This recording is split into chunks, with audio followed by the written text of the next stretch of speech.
very good morning to you. Thanks for joining us on Business Morning. I am BC Adibayo. We'll begin with latest developments at the crude oil market, and prices are trending higher today, although gains were limited by a surprise increase in U.S. crude oil reserves as the coronavirus pandemic hit fuel consumption. The Energy Information Administration said on Wednesday that U.S. crude and distillate inventories rose unexpectedly and fuel demand slipped in the most recent week as a sharp rise in coronavirus cases has started to hit U.S. consumption.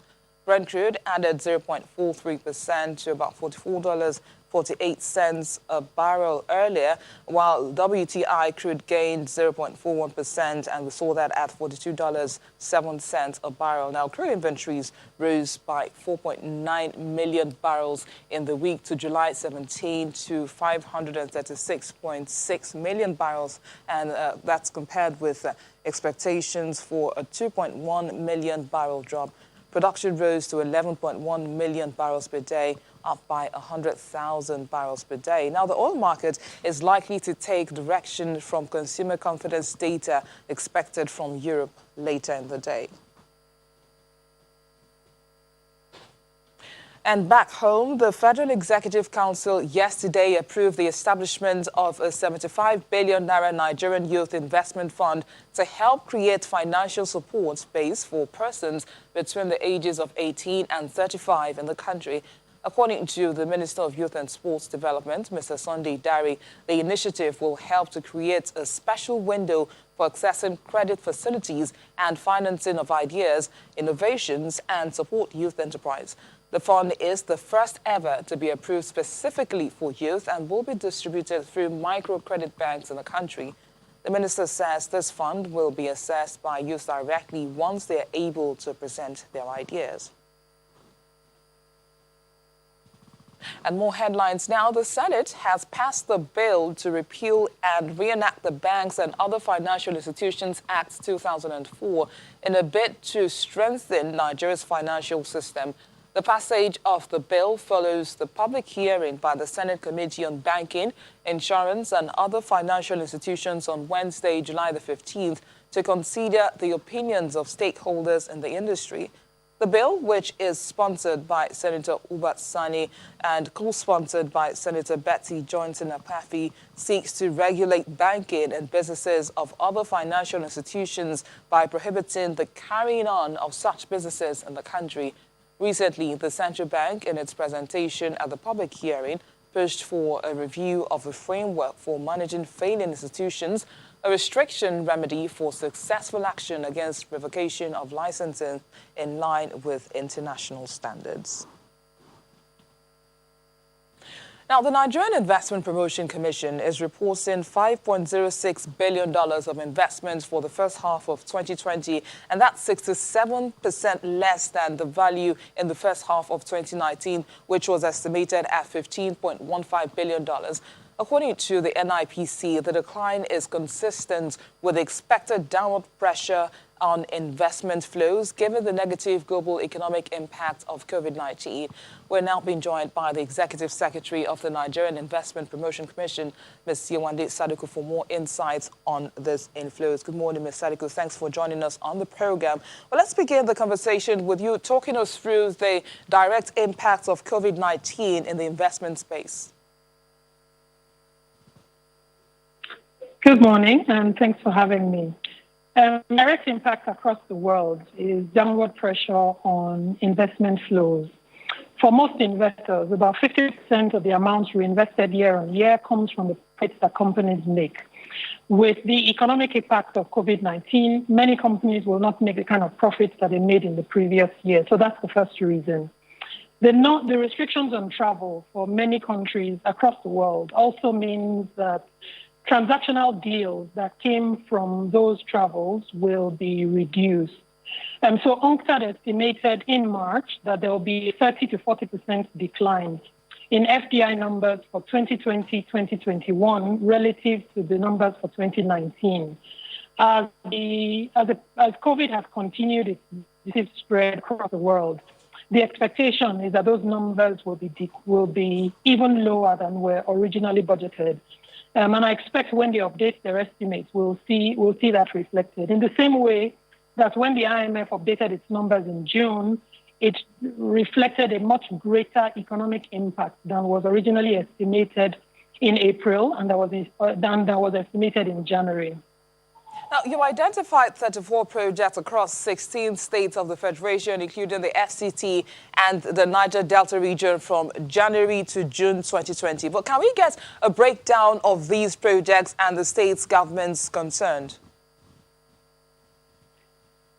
So the numbers that you speak to are actually not investments. The numbers relate to investment announcements. Usually announcements come before investments. Those announcements don't then need to be supported to transfer them to actual investments. But the largest number that we recorded in the first half of the year was from 328 Support Services in transportation. This is a U.S. company relating to an investment in Kaduna, and that was for $2 billion. MTN South Africa made an announcement about additional investment in their sector in January that also came to about 1.6 billion. Africa Industries Group made an announcement for mining and quarrying in Kaduna for about $600 million.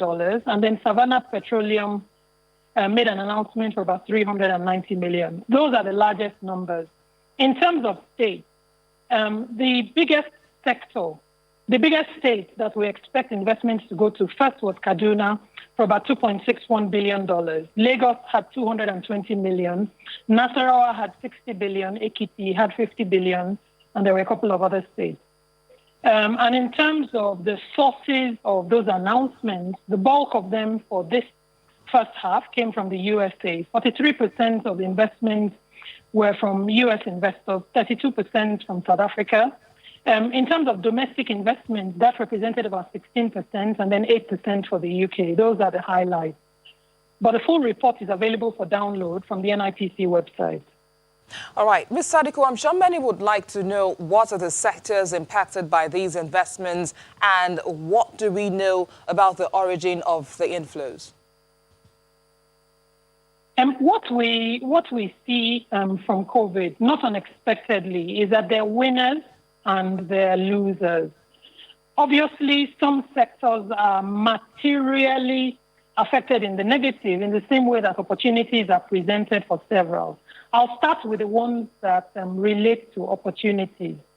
In pharmaceuticals and in chemicals, in food and beverages, in health services, in ICT, in e-commerce, we're seeing a material uptick in consumer activity and therefore in investment.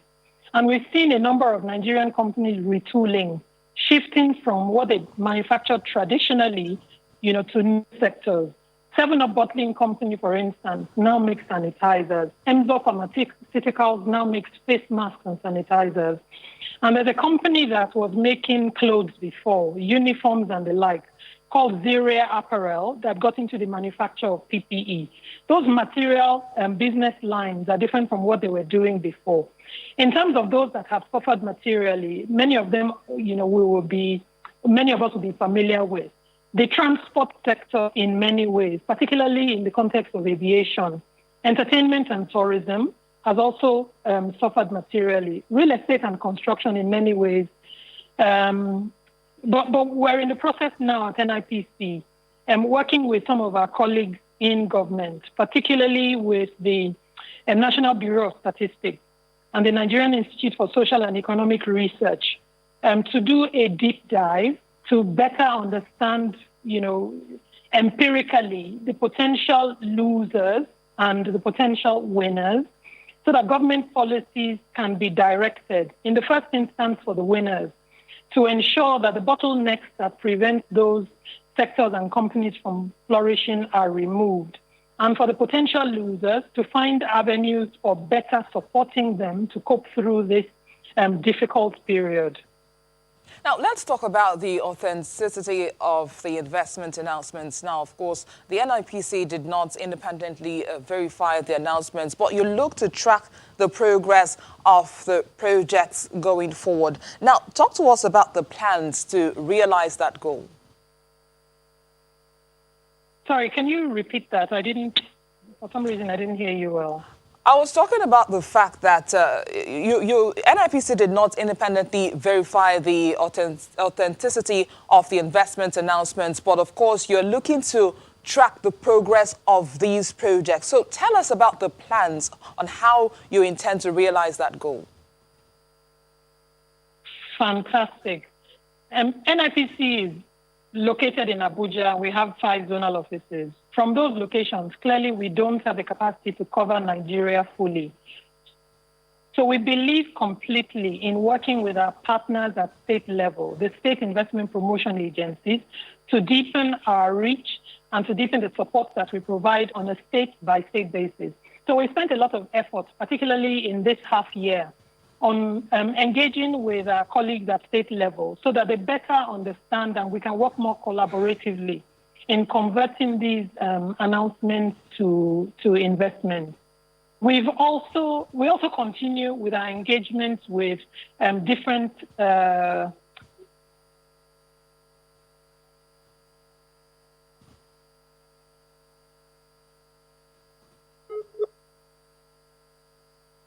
All right, we'll get back to Ms. Sadiko in just a moment, but let's just do a quick recap of some of the headlines we brought to you earlier on. Now, the Federal Executive Council yesterday approved the establishment of a 75 billion naira Nigerian Youth Investment Fund, and that's to help create a financial support base for persons between the ages of 18 and 35 in the country. And the Minister of Youth and Sports Development, Mr. Sunday Dari, explains that the initiative will help to create a special window for accessing credit facilities and financing of ideas, innovations, and support youth enterprise. Now, this fund is the first ever to be approved specifically for youth and will be distributed through microcredit banks in the country. The minister says that the fund will be assessed by youths directly once they are able to present their ideas. Now let's continue the conversation with the Executive Secretary of the NIPC, Ms. Yewande Sadiko. So I was going to ask you, within the second quarter of 2020 now, we've seen more capital flight as a result of COVID-19. Do we have any record of those?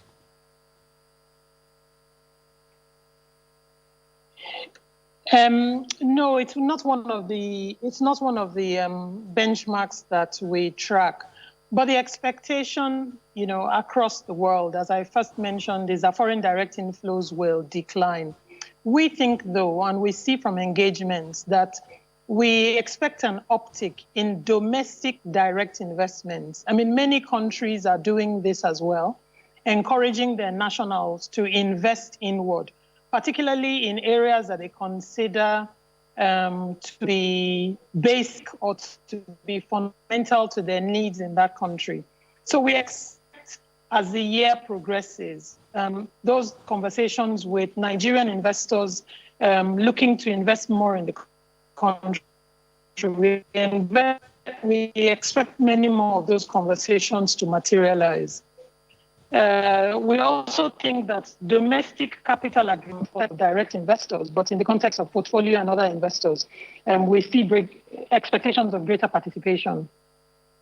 Now, given the decline in inflows lately, what are your economic recovery strategies to renew investors' confidence and, of course, attract more FDIs post-COVID-19? In terms of economic recovery, we believe very strongly in working with other agencies. The first thing that we need to do in Nigeria, because there's an expectation of a flight to quality, is that the work that we're doing in the area of making it easier to do business in Nigeria needs to take on even greater urgency. Then we find that in the years that Nigeria attracted the most capital, it was because of bold and coherent policy measures from governments that then created opportunities for investors. Everything from banking sector reforms to the sale of oil and gas assets and the telco reforms. We believe that similar reforms will be necessary to drive the kind of investor activity that we expect. But given the feedback that we've got from investors, it is important that there's a coherence amongst government agencies of what those policy measures are so that they're credible, so that it is clear that they're coordinated and that they reflect what I will call an all-of-government commitment to investment retention and attraction. Then a number of our policies relating to particularly portfolio and direct investors. There needs to be a coherence in how we attract and we manage them, recognizing that both investors, act as a continuum on a spectrum, on an investment spectrum in terms of tenor and volumes and the like. Ms. Sadiku, now let's talk about the Pioneer Status Incentives Program, which is aimed to resuscitate the economy from the recession of 2016. What has been the success of that initiative? The Pioneer Status Incentive was aimed at helping investors in many ways, encourage them given the challenges of breaking ground in new sectors in Nigeria. On a quarterly basis, we publish information on the applications process and the like to give Nigerians full information on what we're doing. We've been through a reform, and we think another set of reforms is necessary, where we look at the impact that the incentive has had over the years on the expectations that the country had for opening up new sectors, for encouraging investments, deep investments in multiple ones. And when that work is done, we expect some amendments to the scheme, some amendments possibly to the sectors. So can we have an update on the Pioneer Status Incentive Report, especially for the second quarter of 2020? All right, we lost Ms. Sadiku again, but let's see if we'll be able to reconnect with her again in just a moment. And that's earlier on. We also mentioned the fact that the Senate has passed the bill to repeal and reenact the Banks and Other Official Institutions Act 2004, and that's in a bid to strengthen Nigeria's financial system. The passage of that bill follows the public hearing by the Senate Committee on Banking, Insurance and Other Financial Institutions on Wednesday, July the 15th, to consider the opinions of stakeholders in the industry. Now, that bill, which is sponsored by Senator Obasani and co-sponsored by Senator Betty Joycelyn, seeks to regulate banking and businesses of other financial institutions by prohibiting the carrying on of such businesses in the country. Now, recently, the central bank, in its presentation at the public hearing, pushed for a review of the framework for managing failing institutions, and that's a restriction remedy for successful action against revocation of licenses in line with international standards. Ms. Sadiku is back with us now to continue the conversation. Well, we'll be winding down in just a moment, but tell us, I was asking earlier on that you should give us an update of the Pioneer Status Incentives Report, especially for the second quarter of 2020.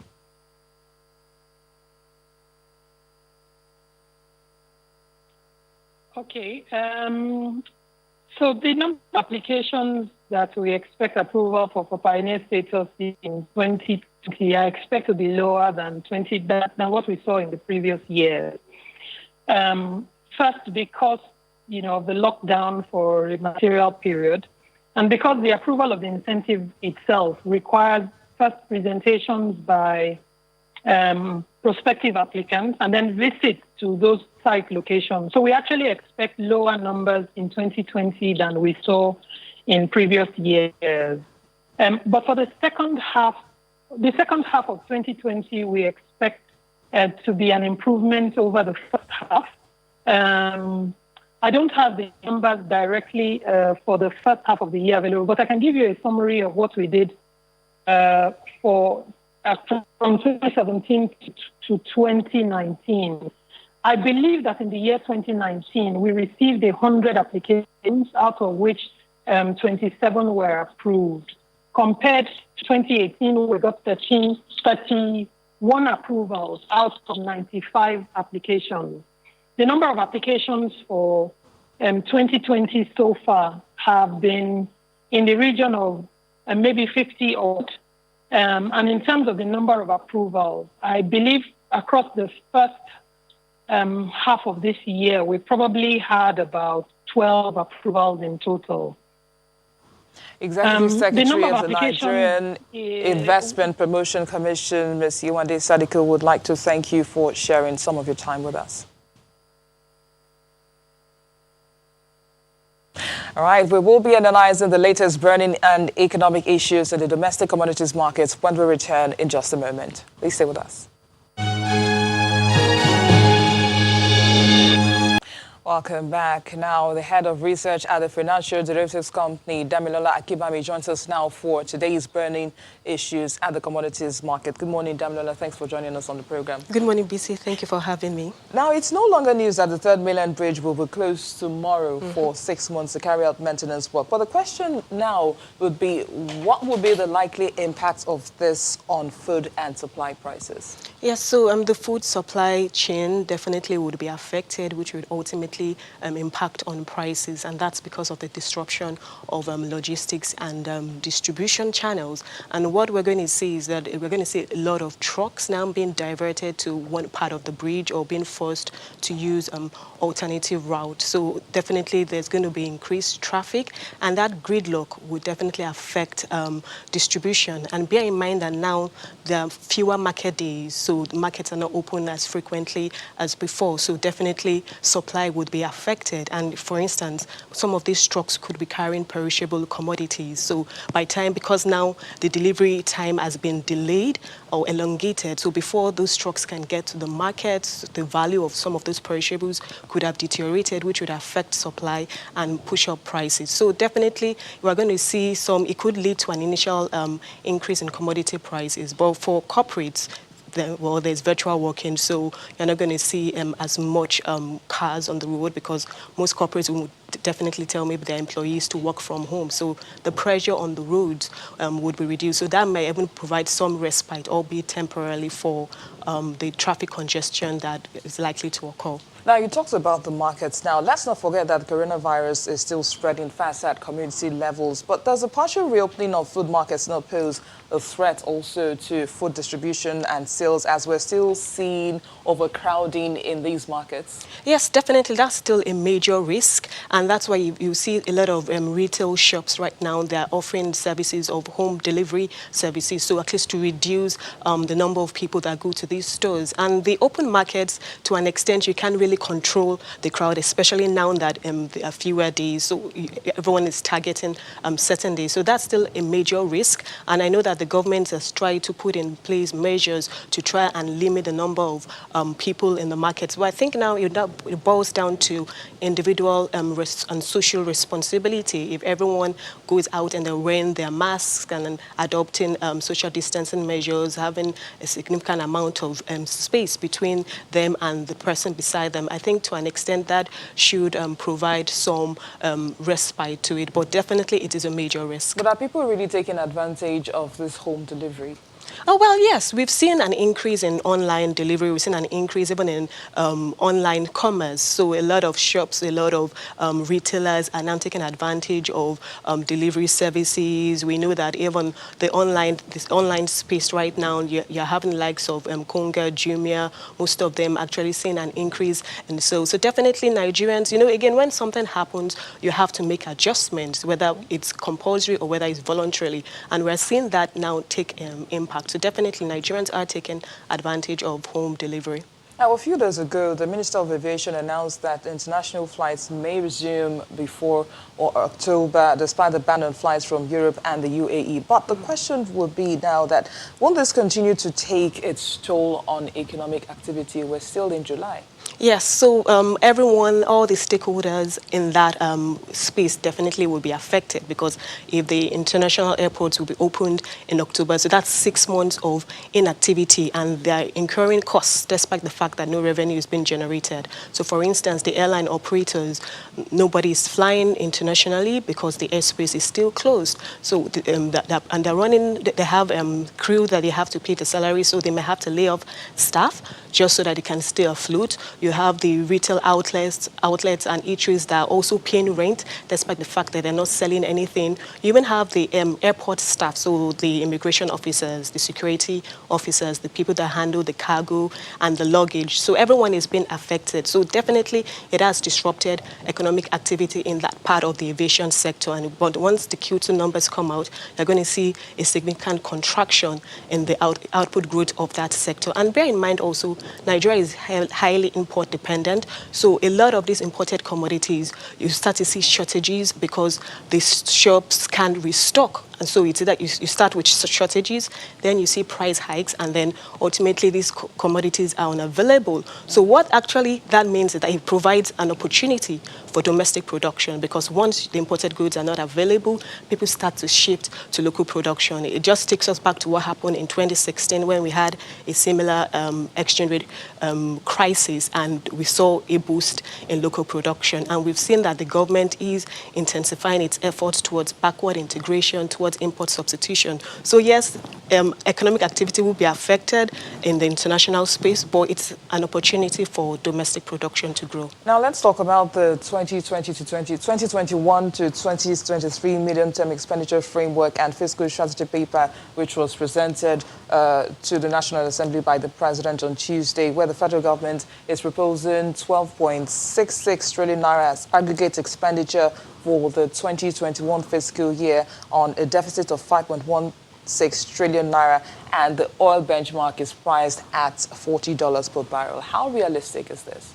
Oh, well, the government is projecting a recovery. Well, everyone is anticipating that it's going to be a recovery in 2021. So, for instance, the oil price benchmark of $40, the government is anticipating that in 2021, oil prices will average around 50. Currently, oil prices are around $40, $43 per barrel. And if that recovery continues, what we're seeing, the slow recovery that we're seeing now, if it continues in 2021, then yes, we might see that happen. But again, it's a fiscal plan. It's still in its early stages. It's going to be subject to a lot of adjustments and revisions based on market realities, just like what happened with the 2020 budget. And even talking about the 2020 budget, if you look at the performance so far, the government has achieved about 56% of its revenue target. However, only about 2 to 3% of capital expenditure has been disbursed. And what that is significant, because you need infrastructure projects to be developed to stimulate growth in the economy. So it's a major thing, because we just have 5 months left,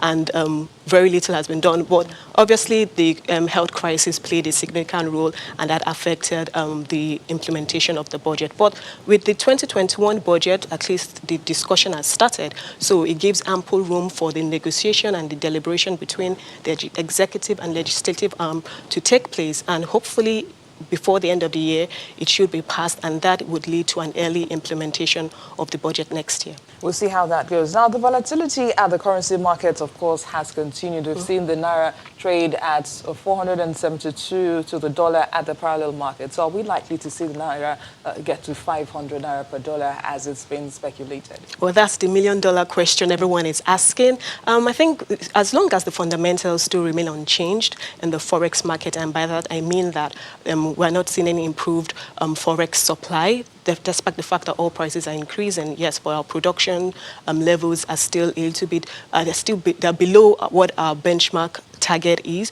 although above our quota. So definitely we're still seeing that constraint in terms of oil proceeds. We know that investment flows are depleting because of the uncertainty out there. And there's still that demand backlog. We just talked about international airports not being open until possibly October. Once international flights commence, that demand is going to increase and heighten, and you're going to see more pressure on the currency. So as long as we're yet to address the forex supply, and we're still having so many exchange rates, we know that, yes, there's that gradual shift to unification. We're going to see some pressures definitely on the currency. Now, another issue here is the fact that Cameroon is making a major demand for the importation of petrol. Could this mean that our border closure is beginning to yield results? Of course, we know that prior to this, the petroleum products were being smuggled out of the country. And if that's the case, does this present a big market opportunity for Dangote refinery when it comes on stream next year? Well, yes. So the border closure has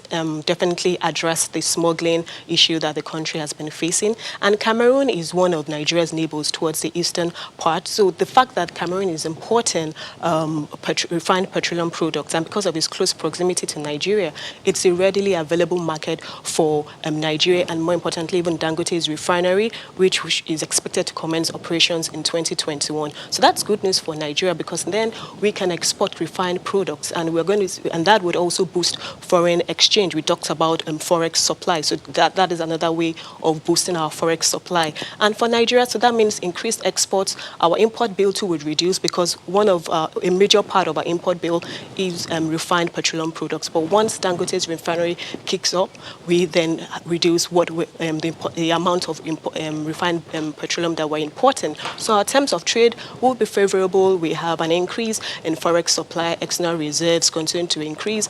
That provides stability for the exchange rate. So in the long run, definitely Nigeria stands to benefit from increased import from its neighboring countries. Which is what everybody wants. Now, Yes. that brings us to the latest developments in the crude oil market. Of course, as at this morning, we saw Brent trading at about $44 per barrel, and that's despite a boost in U.S. oil inventories. What's driving the numbers? Well, the oil market is just being driven by supply and demand dynamics, and we saw an uptick in oil prices to $44, like you rightly mentioned, but then we're still seeing an increase in U.S. crude inventories, and the U.S. is a major player in the oil market. It's actually the largest oil producer, so whatever happens in that country and whatever happens in the oil sector of that country definitely would impact on prices. And yes, we know that OPEC, at least from August, is going to ease on its production cuts. So if that is going to happen, plus the U.S. inventory increasing, that could actually depress prices further. But the good thing is that at least we know that there's been a pickup in demand. We're seeing a recovery in several countries. We're seeing a pickup in energy demand. That should provide some balance for oil prices. So in the near term, we're going to see oil prices continue to trade around current levels, $43, $44. It may even reach $45 if the recovery is sustained. All right, Head of Research at the Financial Derivatives Company, Damilola Kibami, thanks for coming on the program. Thank you, BC. We'll be back in just a moment. Please stay with us. Welcome back. Now, let's do a quick recap of developments at the crude oil market, and prices are, of course, trending higher today, although the gains were limited by a surprise increase in U.S. crude oil reserves as the coronavirus pandemic hit fuel consumption. The Energy Information Administration said on Wednesday that U.S. crude and distillate inventories rose unexpectedly and fuel demand slipped in the most recent week as a sharp rise in coronavirus cases has started to hit U.S. consumption. Brent crude added 0.43% to $44.48 a barrel, while U.S. WTI crude gained 0.41% to $42.07 a barrel. Now, crude inventories rose by 4.9 million barrels in the week to July 17 to 536.6 million barrels, compared with expectations for a 2.1 million barrel drop.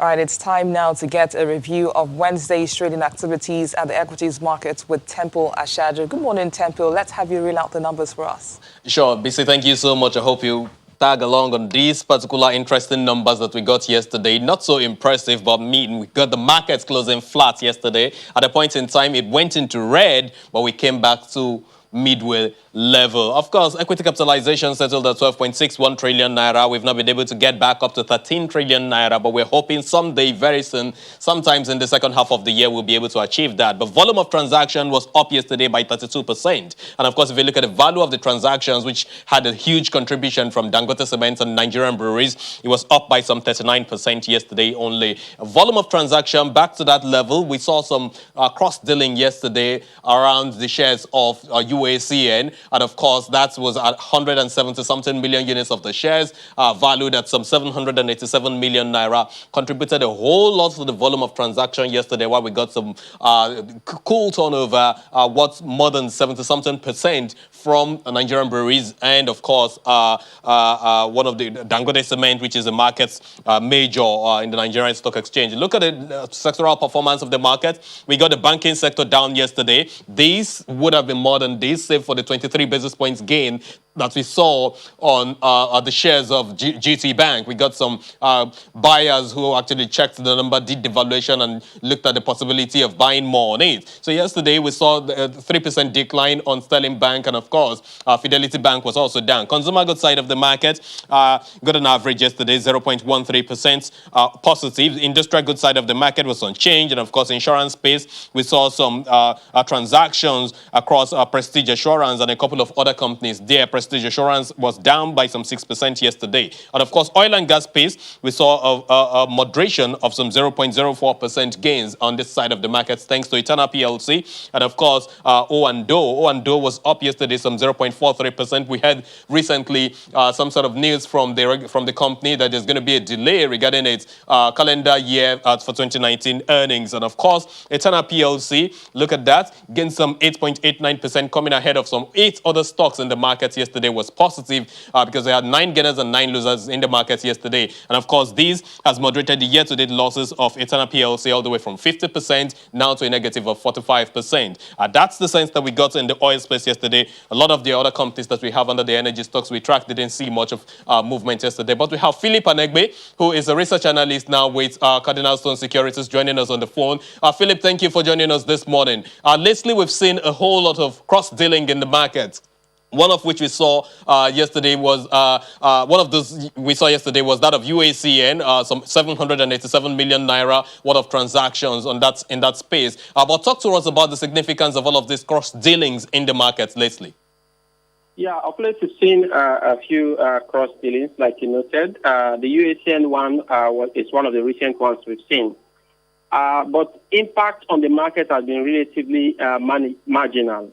And that's because some of these cross dealings, most of them are done at off-market or at reference prices. By reference prices, I'm talking about opening prices. So impact on the market has been really very muted or marginal, if anything. So transmission is has not been very strong.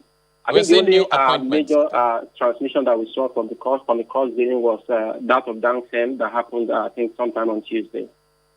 And of course, we've been seeing some announcements, board changes, of course, in the market lately. Fidelity Bank just got a new board member, a new chairman, and of course, a new CEO. And of course, a couple of other companies have also reported the same thing. Could these cross-dealings be the reason why we're seeing all of these board changes as well? Yeah, it's difficult to actually pin them to those board changes, basically. So it's difficult to call on that front, basically. Okay, so let's also look at the fact that markets, of course, in recent time hasn't been doing so much. But yet, we've been seeing some cherry picking on some other stocks with good values. And of course, that's been yielding some profit for some folks. What are some of the picks that you have in the market for today? Well, we prefer stocks that have key defensive attributes like stable return on equity, like low financial leverage, and a history of sustained earnings growth and maybe dividend payments. So in the banking space, we like stocks like GT, we like Zenith. They have very strong capital buffers. We like UBA. I think we also like Stanbic, even though their debt to equity is a bit high, but for a bank, it's fine. Away from the banking space, we like Nestle in the consumer goods space. They have a robust product portfolio. Absolutely. And they have, I think, one of the highest return on equities over the last 5 years in Nigeria's equity space. So very defensive company. So we also like Flour Mill a bit. I think of recent they've done a lot of balance sheet restructuring that have actually put them in a very good position to actually offset some of the pressures we are seeing. Philip, I see your interest is in all of the big wigs and, of course, the bellwethers in the markets. Thank you so much, Philip Anegbe. I know that your interest is in the bellwethers that you have in the markets, those with strong capital base. Well, I wish you all the best in your trading day today. Thanks a great deal. Thanks for sharing your thoughts and giving us some insight on the program. Philip Anegbe is a research analyst with Cardinal Stone Securities, I should say. BC, back to you. As always, we'll see what direction the market will take in a couple of hours. But we'll come back to you, Temple, in just a moment. Plus, we'll do an opening call to London in just a moment. Please stay with us. Juliana Olayinka joins us now from our London studio for this morning's business headlines coming from the UK. Good morning, Juliana. The incoming head of the Financial Conduct Authority has warned city firms that the rector appointments could be blocked if companies fail to hire more women and ethnic minority candidates in senior roles. Is this one of the moves to tackle a lack of diversity across British business? Well, in short, Bissy, the answer to that is yes. And I've got to say, it's quite refreshing to see somebody of such high standard delivering such an important message, given his status and the fact that, of course, at the moment, civil injustice is a huge talking point across the globe. Nikhil Rathi, just 40 years old, was yesterday sitting in front of the Treasury Select Committee for his confirmation hearing, because last month he was announced as the permanent successor to Andrew Bailey as the head of the Financial Conduct Authority, which is the regulator looking after the financial services. He'll be taking over from Andrew Bailey, as we know, who is now the Bank of England governor. And he said yesterday, that he's not afraid to rub people up the wrong way to get what he wants. I've got to say, of course, the media have picked up on the point of diversity and injustices, but he did also talk about the hiring process within the FCA, making sure it's more friendly, and of course Brexit, which is probably going to be his biggest challenge once he takes over in autumn. I will read part of his statement because I do think it is important. He said there are deep issues in financial services in terms of the talent pipeline, how talent is attracted and how it's developed. There are issues to be discussed around unconscious bias. He went on to say that Black Lives Matter has opened the discussion. Having uncomfortable conversations is going to become very important. I'm open-minded about no-name shortlisting. So as I said, it's pretty refreshing. Anyone that's worked in the city, which has been described as a concrete jungle, it can be as white as snow. And the fact that we've got somebody coming in so early and saying that this is something they're going to tackle is a really important factor. Now, another interesting one this morning, Juliana, is the fact that as many as 1 in 10 of UK adults born in the 1980s will inherit more than half as much money from their parents as the average person earns in a lifetime. How's this report by the Institute for Fiscal Studies being shared? Well, to be honest with you, Bissy, it's not really grabbing headlines here in Britain. And that's because, the Institute for Fiscal Studies is really just pointing out what all of us know. If you come from rich parents or a rich family background, you get on better in life. I think it's pretty obvious. And the IFS report, the IFS, they are the biggest financial institute in terms of strategic thinking. They have basically said that if you're born in the 80s and you inherit about £136,000, then you get on more than your peers. So yes, this is something that's known pretty much all across the world. But in Britain, it's quite timely because there is a lot of discussion about creating a new wealth tax. There are a lot of people that feel as if the wealthiest in society have got on pretty well during the pandemic, and they want them to cough up some of their money to help pay for the billions of pounds that the Treasury have spent in saving the country from sinking because of the COVID-19 pandemic. We spoke on this show a couple of weeks ago about the revision of the capital gains tax. Sources close to the Treasury do say that this has got nothing to do with trying to increase that tax, though some people are suggesting there should be increases in the capital gains tax. And I'll just say very quickly that there was a study recently that suggested or highlighted that the income of the richest 20% in Britain is 6 to 7 times higher than that of the poorest 20%. Yes, a fact that I'm presuming all of us know already. Now, is the market in the UK keeping an eye on earnings coming out from the US? Tesla yesterday shrugged off the economic upheaval caused by the pandemic to report its 4th quarterly profit in a row. Meanwhile, Amazon is expected to report earnings today. Its founder, Jeff Bezos, added $13 billion to his net worth on Monday, and that's the largest single-day jump. And some analysts say that his total wealth now makes him worth more than Britain's biggest company, which is the pharmaceutical giant AstraZeneca, which is valued on the stock exchange at £121 billion. Now, tell us, with all of this, what sound bites are you getting? Oh, it's interesting, actually.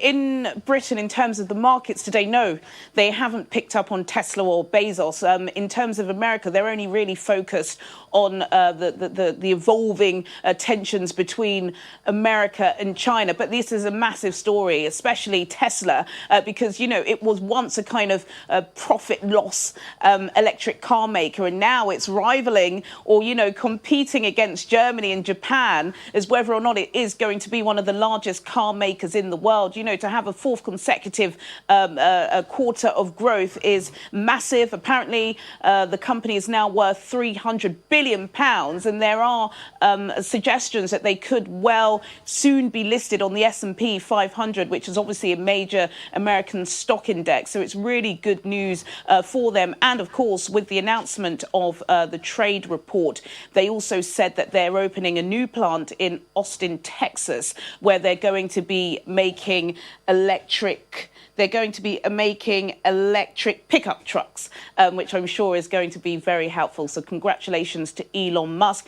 In terms of Amazon, yes, you mentioned Jeff Bezos' record-breaking £10 billion profit in a day, which is huge. You mentioned Britain. I don't think we mentioned British Petroleum. I think they made about £250 billion last year. But AstraZeneca, in terms of size, it is Britain's biggest company. But, you know, this is great news for Amazon and Jeff Bezos. Of course, during the pandemic in 2020, Amazon's shares have completely surged. I believe they've increased by about 70% this year alone. The majority of Bezos's vast income has completely hit the stratospheric levels during the pandemic. Hundreds of millions of people have been locked down. Amazon has been the place to get all of your items, and he only has 11% share in the company, but that 11% is enough to take him into well-being the most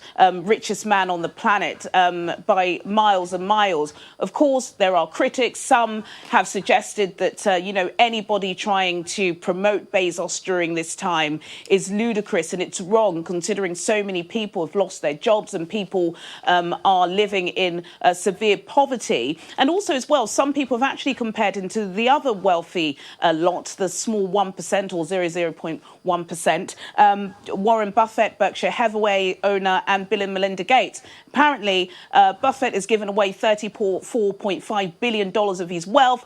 The Bill and Melinda Gates Foundation have given away $46 billion. And so far, Bezos hasn't done enough to match it. Apparently, he's only given away about $20 billion, Bissy. Not enough for some, but congratulations to him. All the same. Thank you, Juliana. We'll see you later in the afternoon. Thank you. And it's back to Temple for a review of the debt and currencies market. Over to you, Temple. Thank you so much for the handover. Let's quickly do the NASD OTC market, which moderated some 0.02% yesterday in terms of index. We still got it at 700 psychological mark. So impressive. We're still celebrating that. Volume of transaction, 1,450. It is improved by more than 80%. Declined rather by more than 80% yesterday. 1,450. 1,000 actually came from Afri Liquid PLC, one major company that had a primary market activity sometimes late last year. And of course, 100 units went to Afri Land, which is a real estate company. Then you got the rest of the 350 going to Niger Delta Exploration Production Company. All that is valued at 108.892 to 108,000. Very retail transaction that we saw in that space yesterday. If you look at the fixed income side of the market, investors lately have been checking the longer end of the curve. And of course, here we've seen some bullish performance. But yesterday, given the DMO primary market auction that took place, we saw attention switching to the primary side of the market. That auction where, of course, we saw a whole lot of oversubscription. But if you look at the secondary side of the market, the 2050 paper and, of course, the 2049 paper at the longer end of the curve, these two papers actually enjoyed a lot of demand yesterday. They cleared lower than 10% at the market. But on the average, if you price in what we have in order space,